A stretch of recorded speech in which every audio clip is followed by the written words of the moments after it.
If you cannot write, ensure that you give yourself to either photography, videography. Just ensure that you are capturing it one way or the other for yourself, because the truth is everybody can be in a session, but not everybody will take the same thing from that session, right? And so that's why I'm imploring you this evening to please ensure that you are writing, you are documenting, you are very intentional as to the art of documentation this beautiful evening.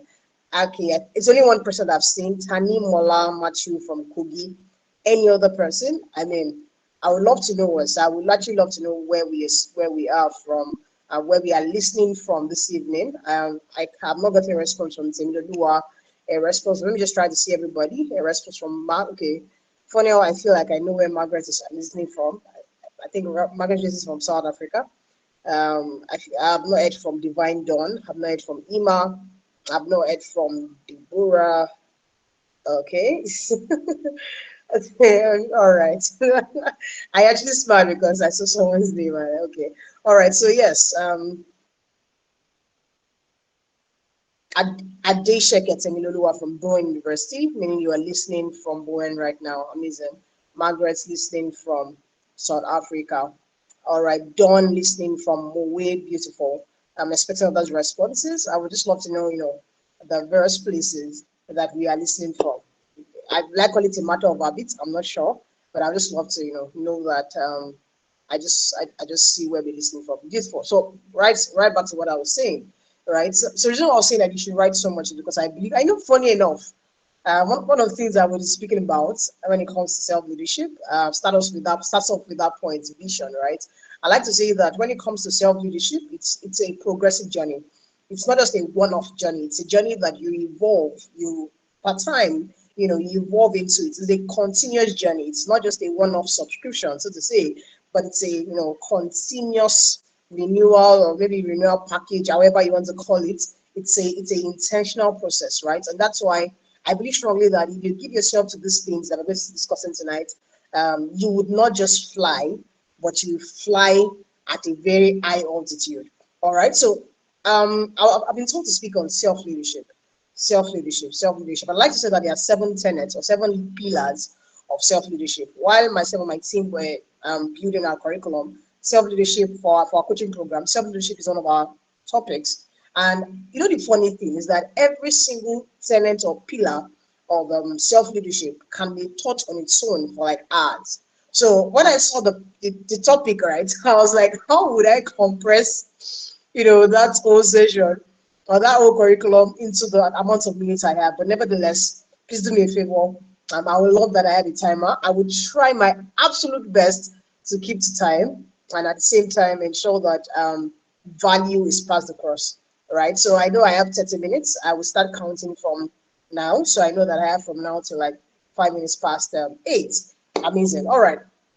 So I like to say like I said, the 7 pillars of self-leadership, 7 pillars of self-leadership. And if you can effectively master and understand each of these things, your life will actually take a very great shift. And like I said, you will not be the same person, because whether I like it or not, one of the reasons why people follow a person is because that person in themselves have results, and they can see that it's something worthy of following.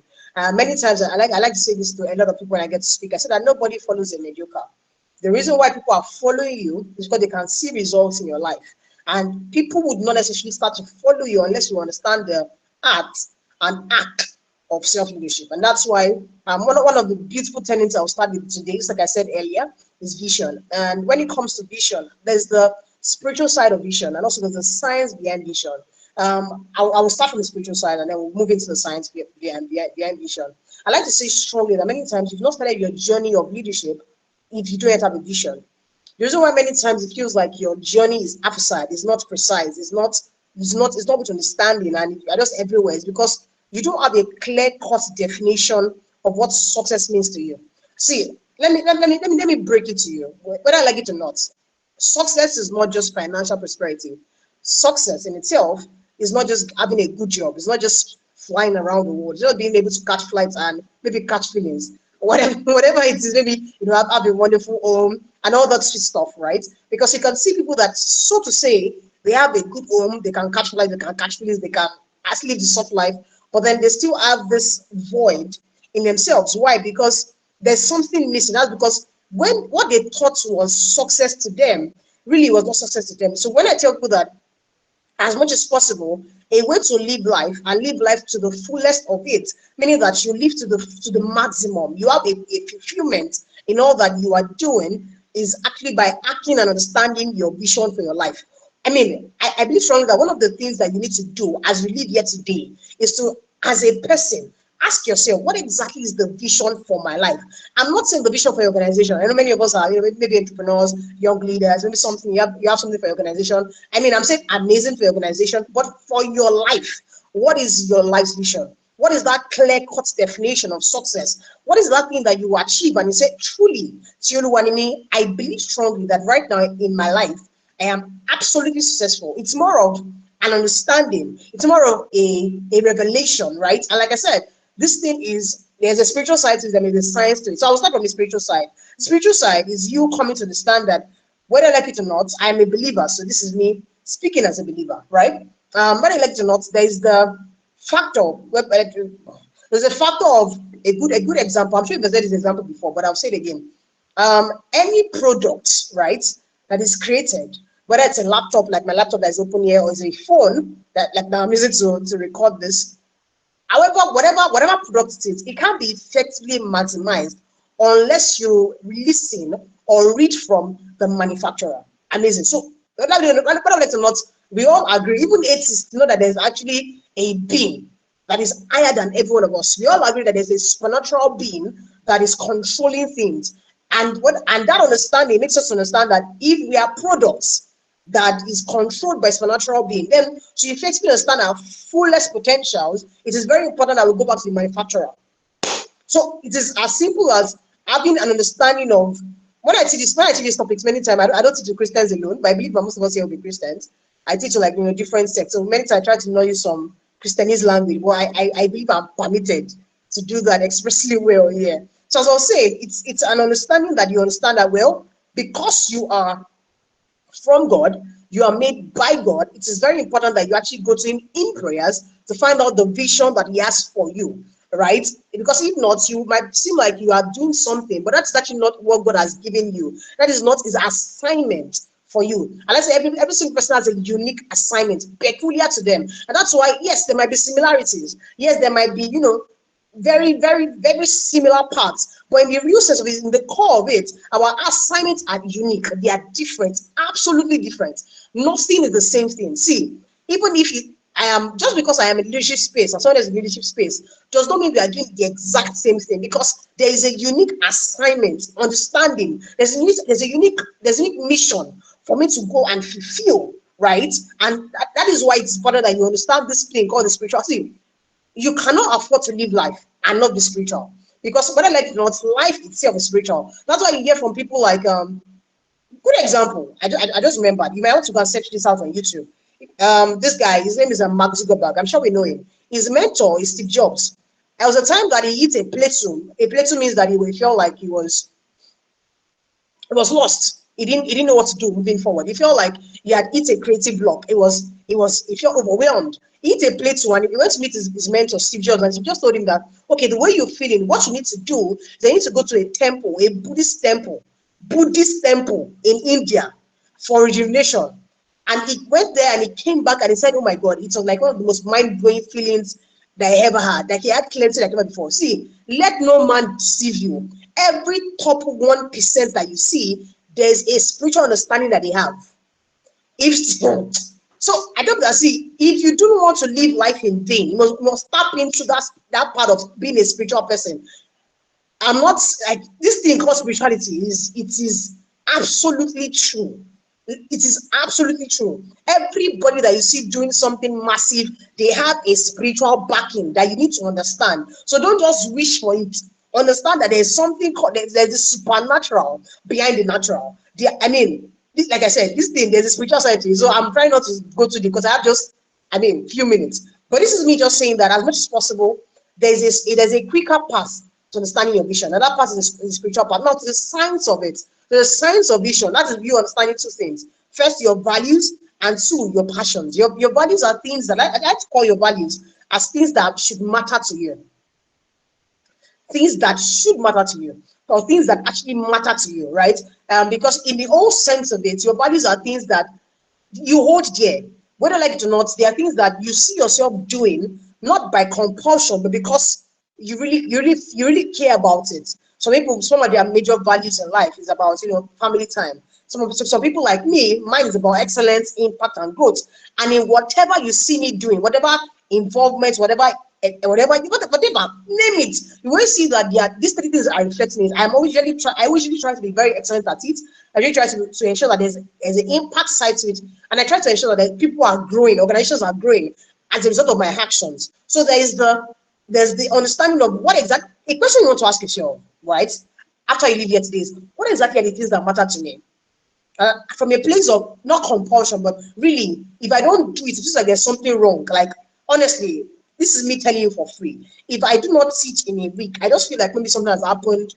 Even days that I give myself vacations, I'm saying, I'm taking my vacation. I just feel like there's something I miss, right? And that is why you must understand your things that matter to you. It is not, you're not forcing it, because when you understand the things that matter to you, they fuel you to drive you forward. But more importantly, they can give you a better understanding of what your vision should look like, the things that should be embedded in your vision. Then two, your passions. Your passions, I like to say, are things that same way, it's very similar to values, but in a way different. Sorry, excuse me. Just give me 1 minute. All right, I'm back. Your passions are similar, but in a way, a little bit divergent. So what do I mean? Whether like it or not, your passions are, you can be passionate about the thing, but does not mean that they should actually determine the trajectory of your life. So just because you are passionate about something, or just because you are passionate about a thing, doesn't mean that thing should be prioritized. Your values are things that you're not just passionate about, but they are meant to be prioritized. Amazing. So I don't want to take so much of my time. I'll just end it like that. And once you understand your values and your passions, and then you can say, okay, what are things that should be prioritized? Then you can ask yourself, this based on my understanding of my value, based on my understanding of my passion, I can craft an effective vision. Like I said, this is the science of vision. But the spiritual side will make it faster and easier for you, because at that point in time, you are working with absolute clarity. So people might ask me, Tioluwanimi, yes, I have my vision. Yes, I know my values. Yes, I know my passion. What's the next step? And I said the next step is, while you know your values, your passion, and amazingly well, you're able to craft a vision, you understand your vision. It is actually to set goals. See, don't set goals that don't align with your vision. The reason why many people are setting goals and they're not working the fulfillment or the realization of those goals is because they set goals that do not align with their vision. And so they are struggling effectively. Because why would you set a goal that you're not passionate about? So you're setting goals that they are not in alignment with the vision for your life. So you're waking up in the morning, there's no motivation. You're waking up in the morning, there's nothing fueling you. So I think as much as possible, don't set a goal that's not in alignment with where you see yourself. Where you see yourself in the next 20, maybe 2030, in the next 30 years, maybe the 2030, in the next 40 years. And let's see one of the different factors that will make nations like UAE, that's Dubai, to keep prospering, because they have dedicated time to this thing called vision. They even have a minister, right? A minister that's dedicated to formulating their 2060 vision.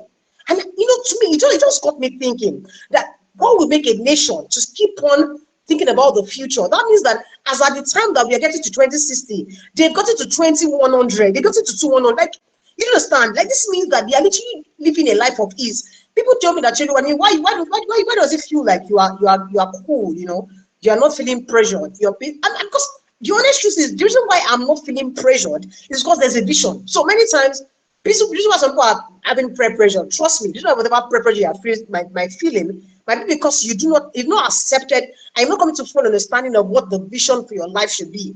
When you do, then you can say part-time, this is where I should be part-time, because you've broken down those your vision into goals, and then those goals into like smaller manageable tasks, into like there's something we call smart. Yes, smart basically. So it's specific, it's measurable, it's time bound, it's achievable, it's relevant. Just breaking down your goals into like measurable tasks that will help you make progress for time. For example, if your goal is to lose weight, your first goal for the first week, maybe you want to lose like maybe 10 kg, right? Your first goal for like the first week can be, oh, lose 2 kg, lose, and then for the next 2 weeks can be, oh, lose 5 kg. For next whatever we can do, lose 7 kg. So it's a goal that you've broken down. So even if you've not lost the 10 kg as at first week, you are not under any form of pressure, because yes, you are on the path to losing 10 kg. Amazing. So why do you understand that vision is the first journey into leadership? Because it determines your direction. It determines your, see, I like to say your vision is your North Star. I'm sure a lot of us, maybe Christmas people, we know what is your guiding, it's your guiding light to your journey in life. So you should not even say you started life. You cannot say this is my clear-cut definition of success. This is what vision means to me. So yes, just in case you're on this call and you've never gotten a clear-cut definition of what vision or what success means to you, this is your prompt to get up. Ensure that you draft it tonight. The next point I'd like to speak about is disposition.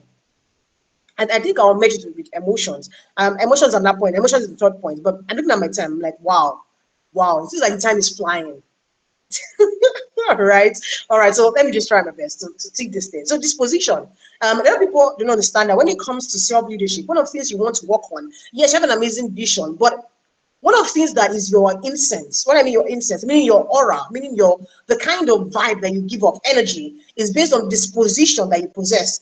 And disposition is basically embedded in two things: your positive energy and your character, meaning your attitudes and your character.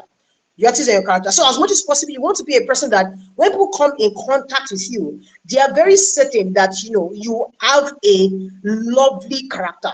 You have a lovely attitude. You are not one that complains. You're not one that brings people down, but you are one that is very intentional to help you to actually live a fulfilled lifestyle. You're not a person that is just, let me just do this, let me just keep quiet, or let me keep to myself. I tell you that, I say many times, before people meet you, they meet your disposition. Right? Before people meet you, they meet your disposition. So it is these qualities of being a sweet person, being a kind person, being a person that is empathetic, being a person that is lovely. See, sometimes a disposition is just being kind. You can, you don't even need to do so much. Just be a kind person. Like, just be a person that extends grace to others, that loves people genuinely. You have the power to actually move a whole lot. When you have this aura of love and warmth around you, like your character is truly a lovely one. So I like to say many times when I talk about character or attitude, I say it's divided or based into like three factors. The first I like to say is love. The second, integrity. Right? The first, love. The second, integrity. And then I like to just say many times, the last one should be grace. That's the, well, it can also be very linked to love, but I like to say sometimes I don't leave it as grace, because as much as possible, give grace. Because the reason why a lot of people are actually hurt or offended is because they don't give grace to people. More important, this is why a lot of people are actually working in a lovely environment. They're not creating a lovely aura or an atmosphere. It's because they are not being loving. Whatever it is, just ensure that as much as possible, you as a person, you will say, and integrity is very simple. I'm sure you've said about it. Saying what you mean, doing what you say. As an organization, as a person, don't go forth and say, oh, I can do this when you can't do it. People know me. I will not tell you I can do something, I cannot do it.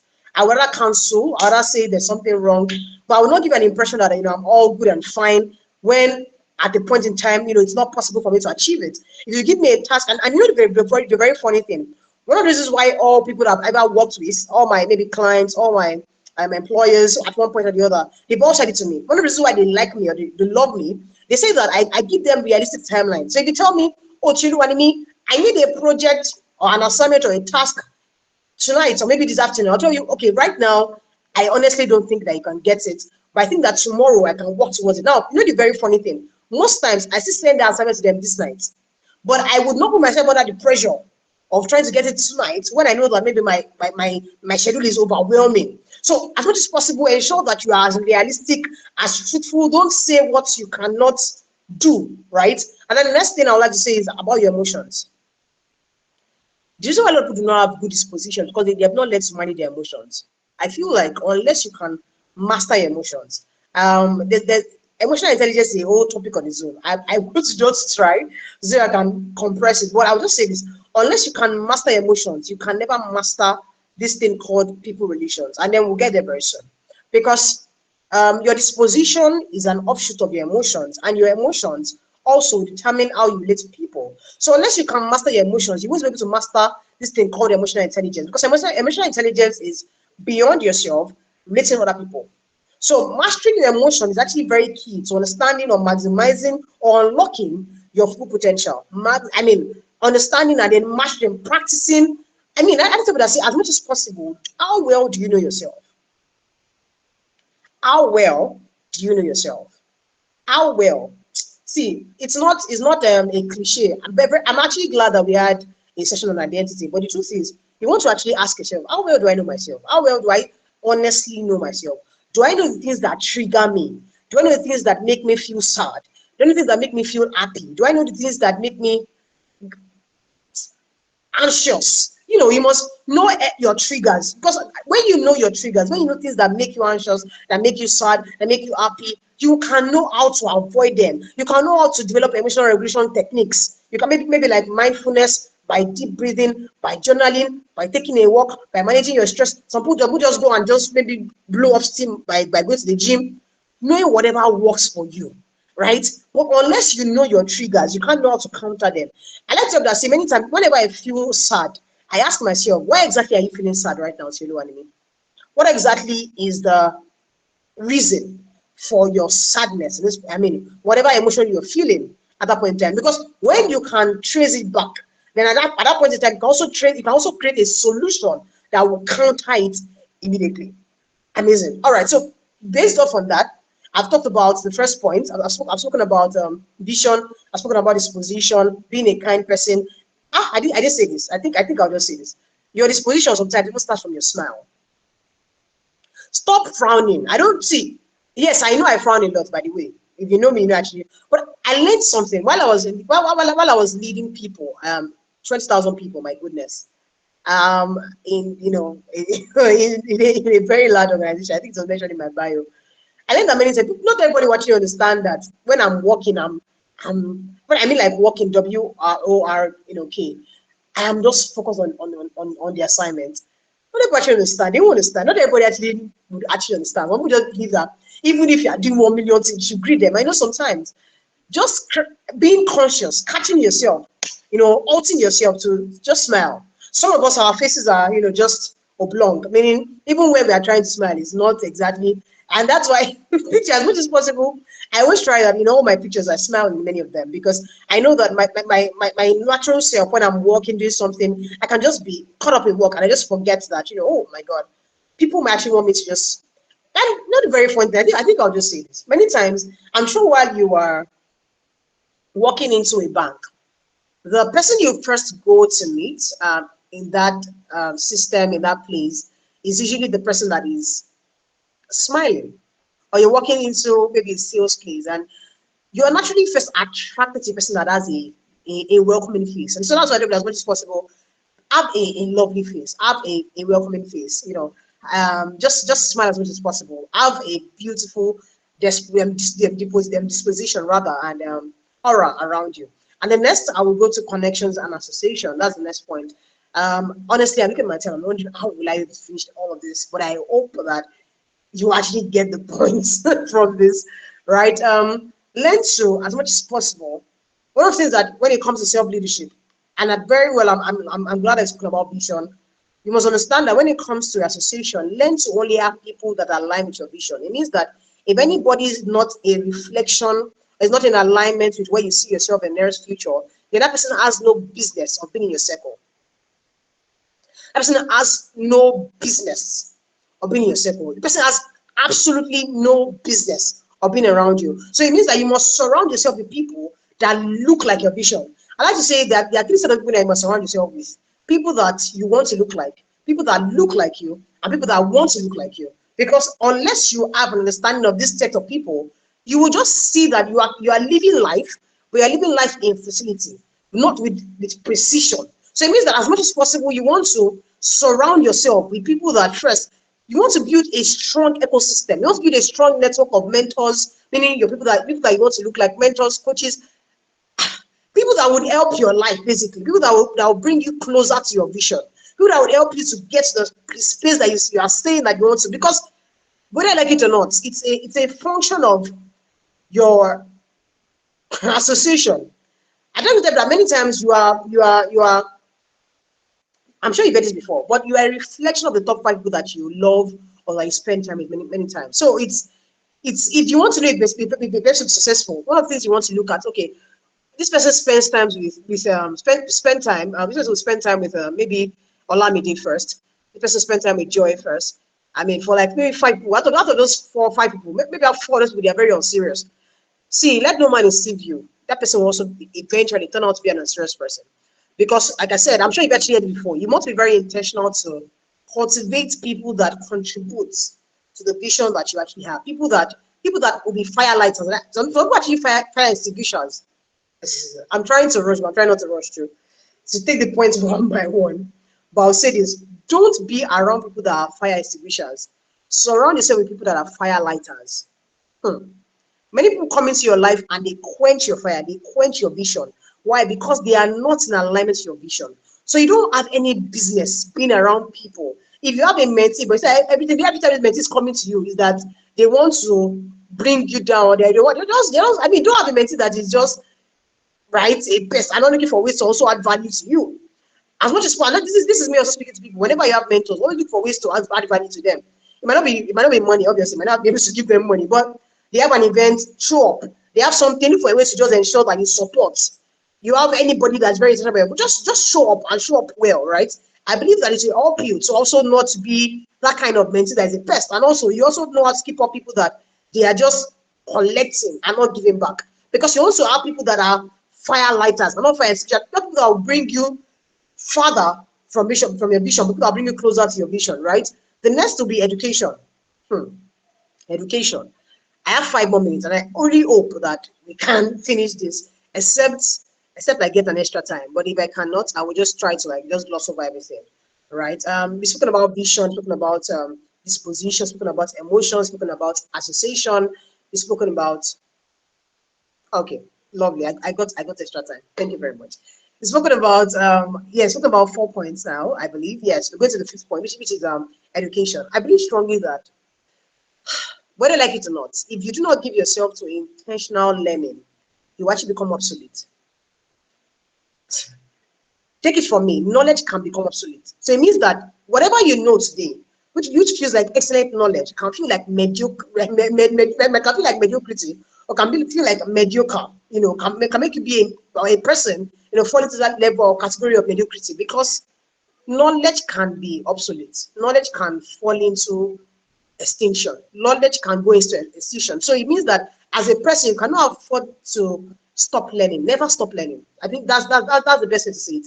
Never stop learning. As much as possible, consistently invest in your personal and professional development. So it means that as much as possible, you every single month, I tell people that have a budget for books, have a budget for trainings, have a budget for even your certifications, have a budget that goes into maybe you step out of school, have a budget that goes into your masters. What's your plan for your masters? If maybe you don't plan to do masters, what's your plan for your field basically? How are you becoming a better person in your field? Because whether I like it or not, everybody is doing something that is making them to be better. So you cannot afford to just sit back and feel that the world would fall on your laps. No, the world will not necessarily fall on your laps. I am an advocate for soft life. I live life well, but it's not every time that you use all your money to just enjoy. Sometimes you also use your money to invest in yourself. I don't even take people serious. There's a way I don't take some people serious. If you cannot invest in trainings, cannot invest in attending programs, very least, I will not take you serious. I will not even bring you clues around, because it means that you are not taking your life serious. If you see most of my friends, if I have a friend of mine that has already spent over 1 million on trainings in just, what am I saying 1 million? No, that's actually past 1 million on trainings in just the first quarter. Oh, we passed the first quarter, just first quarter of 2024. And most of us are on that trajectory. Someone saw me, Eddie, obviously, he knows the amount of the book I was holding. And he saw that my name was on the book. He saw that, and he said, what? Why did you buy this book? How did you buy this book? And people wonder that when I come forward and I'm either acting in a certain manner, you should not be surprised, because I am paying premium. See, if you want to be a premium person, learn to pay premium, learn to learn premium. If you want to be an excellent person, learn to learn excellently well. Because everybody, whether like or not, is doing the barest minimum. If you want to be outstanding, then it means you need to learn to give yourself to outstanding attributes, as outstanding tasks, outstanding actions. Because everybody is doing the barest minimum. You cannot afford to be doing the barest minimum as a person. And you know, some people are saying, oh, I don't have time to learn, I don't have time to invest, I don't have time to do this. It is because you've actually not learned to manage your time effectively. You've not learned the art of prioritization. Okay, so I would not delve too much into that, but I'll take it a little. Prioritization is as simple as knowing what is important and urgent per time, meaning that there are tasks that are important and urgent. There are tasks that are important but not urgent. There are tasks that are urgent but not important, and there are tasks that are both not important and they are not urgent at all. 4 categories, but they both fall into important and importance, maybe level of importance and level of urgency. So you must learn to, as much as possible, divide these things, and then you can learn, okay, these are the ones I should not even do. These are the ones I should delegate. These are the ones that I must do right now. Because the reason why some people are under undue pressure, because they are making tasks that they can postpone. They are making them the ones they are doing now. So as much as possible, know the things that you are meant to do now and the things that you can postpone. And then I think I've spoken about mentorship, but I need to say it again. When it comes to education, don't be proud to ask for help. And don't be proud to ask for help from those that have gone ahead of you, even if the person is your mate.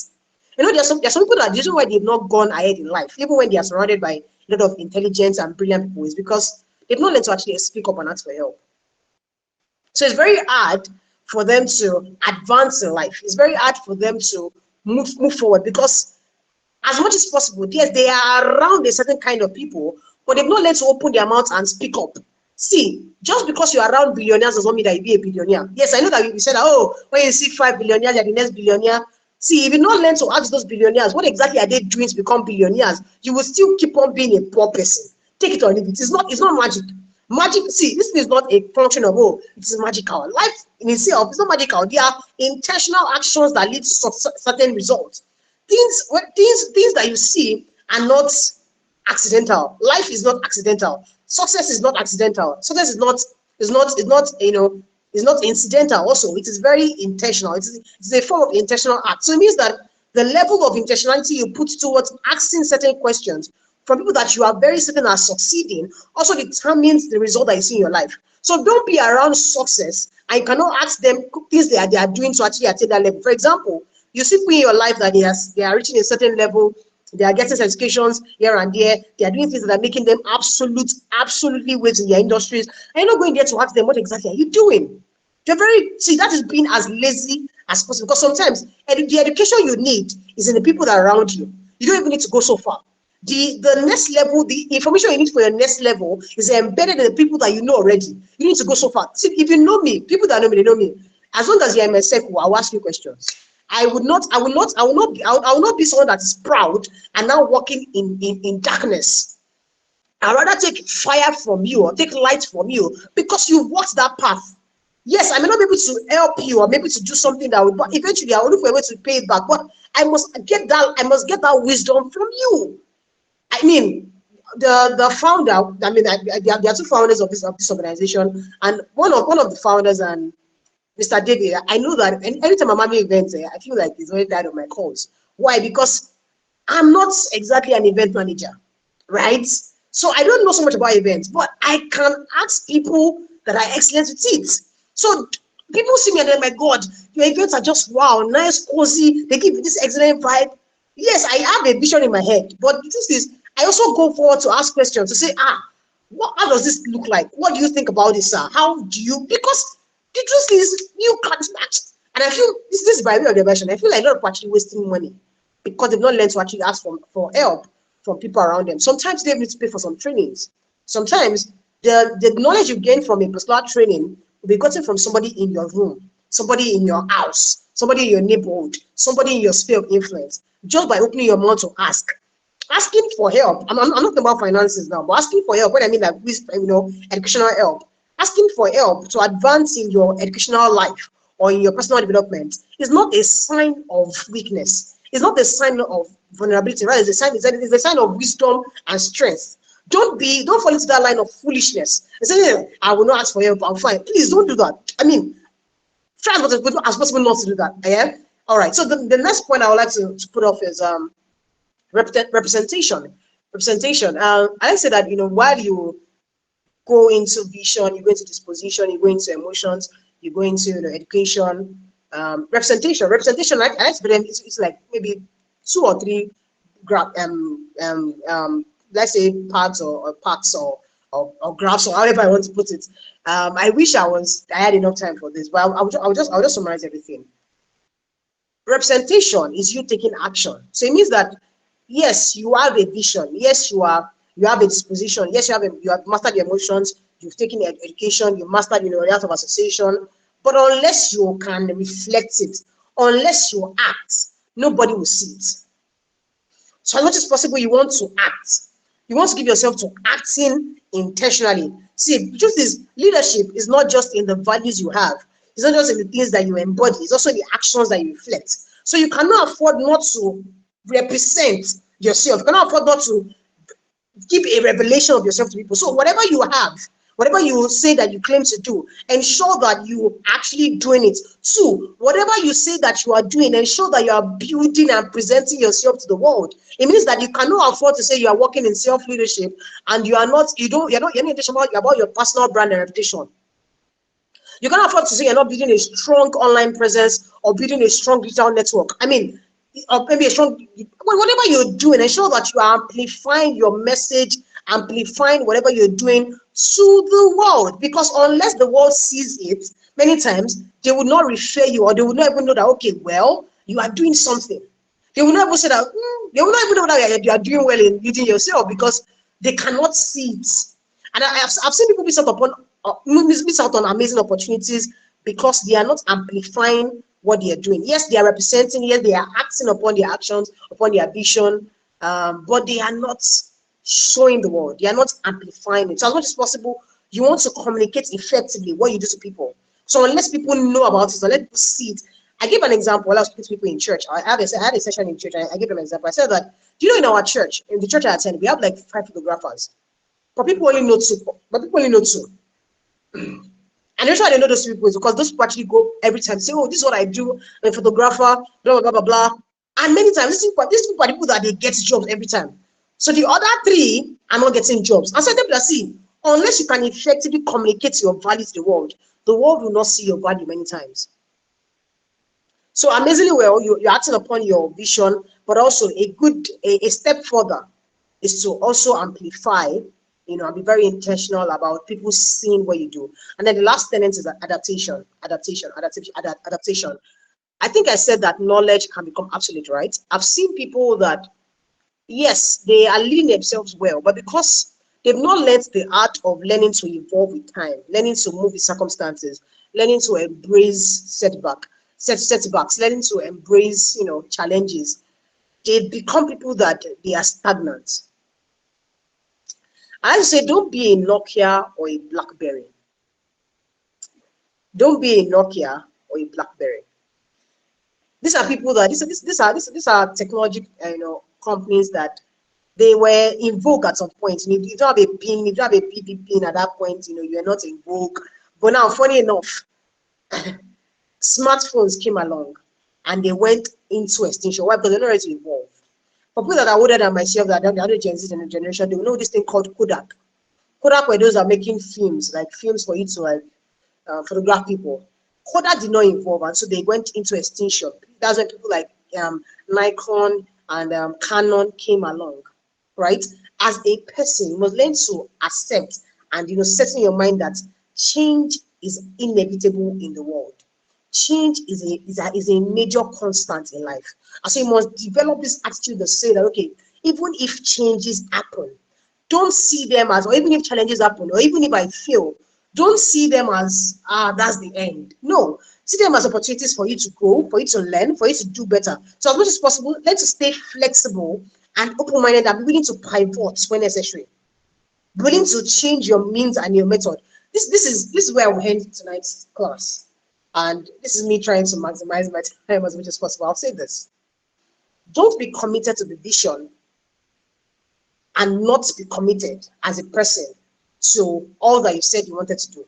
Or let me rephrase it and say that don't be committed to the vision and then you also neglect your goals. Or many times, like I have to say that it's actually very much possible as a person that your goals would not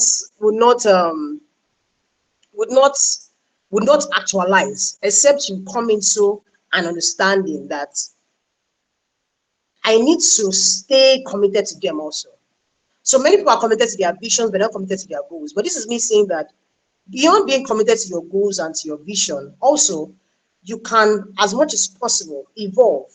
And that means that be committed to your vision and to your goals, but you don't necessarily have to stay committed to the means of communication, to the approach you use to get to your goals.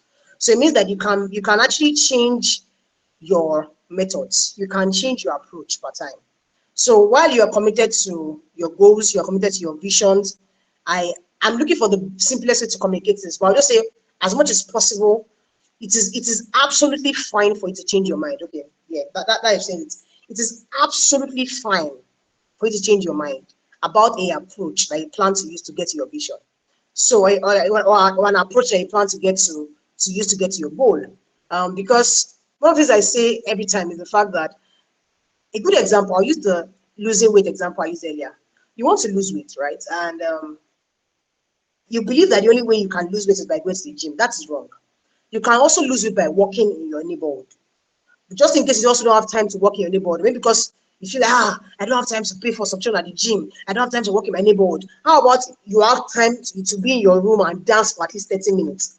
It's also lose some calories, right? So I hope that, see, as much as possible, you can be as flexible as possible. While you are staying committed to your vision and to your goals, you don't necessarily have to always stay committed to your plans and to your approach. They can be as flexible and as, pivotal as possible. Can pivot when necessary. I'll just say this. Remember that, like as I said earlier, self-leadership is a lifelong journey of growth, of self-discovery. So by learning these things, by mastering them, you not only lead yourself effectively, but you also lead others. But more importantly, you must understand that the whole reason why you're actually learning self-leadership is so that you can have results, because nobody follows a mediocre. And you cannot work in the level of success unless you've actually tapped into this thing called intentional living. Intentional living, because nothing is incidental. Nobody became a success overnight. Nobody actually became whatever you see them doing overnight. They had years of story, years of struggles. So you might see people, you might see Tioluwanimi and you might see Peter. For example, Peter shared a story, or shared a status that people were, people came to his crusade in the year 2015, and then 2023, a lot of people came, and I laughed because I'm like, that's life. Yeah, people will not know the full story. People will never know the full story. But, and this is me also saying that please keep at it. Whatever you're doing, keep at it. Even if you fall down, 7 times. Scripture says in the book of Proverbs, a righteous man falls down 7 times, but stands up 7 times. So even if you fail at it, stand up and do it again. Stand up again and do it again. Stand up again and do it again. Stand up again and do it again. Don't get tired. Don't get weary. Keep at it. And I'm very sure that you not just lead yourself into success, but you also lead others into success. Thank you very much. I am grateful. Thank you for the extra time also. I hope I'm able to communicate to every single person.